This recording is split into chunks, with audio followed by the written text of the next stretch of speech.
Hello, my name is David Stocker, and if you would, please lend me a few minutes of your time to talk about one of the deadly sins of lawmaking, buggy laws.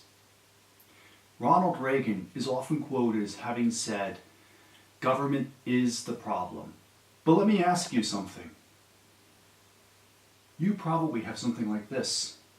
If you ask it for directions to the hardware store, and it gives you chocolate guacamole recipes instead, you wouldn't throw away your phone and say phones are bad. You wouldn't say computers are horrible or computers can never do anything right.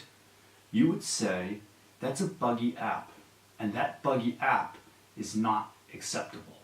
And if a bug does happen, it should be fixed ASAP. Software developers are highly paid professionals, and nobody expects them to produce shoddy work. And nobody tolerates it if they do produce shoddy work. And in other professions, we have the same thing. In medicine, it's called malpractice. And yet, legislators somehow get a free pass. They'll say things like, "I voted for this even though it's imperfect legislation." Or they'll write laws without even considering the side effects. And then later on, when something goes sideways with the law, they'll say X was never intended to happen under the law, or it was not intended to do Y. But here's the thing. Government and laws, it's a form of software.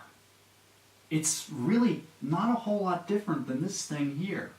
It's just that the code looks a little different, that's all. The Constitution's the operating system. Laws are features and apps. And if government is software, we should have an expectation that it runs reasonably well and is bug-free. If you were going to hire a software developer and they said to you, computers are the problem, you would probably think that they don't know what they're doing and you wouldn't hire them. If your doctor said medicine is the problem, you would get out of their office as quickly as you possibly could and go get a second opinion.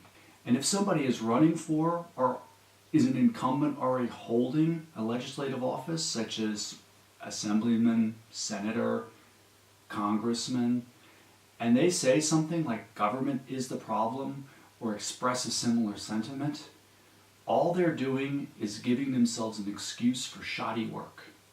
So here's a suggestion. Let's start using software terminology when discussing laws.